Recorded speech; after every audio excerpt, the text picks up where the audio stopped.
Hello folks, Shipyard Gardener here, just planting out the walnut beans today.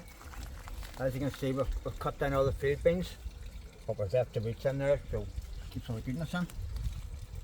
Now as you can see, there's a good rootness system on that there. What it is, put it in, and then with these beans, it's anti-clockwise for them. So just put them in, and I have one more to do here.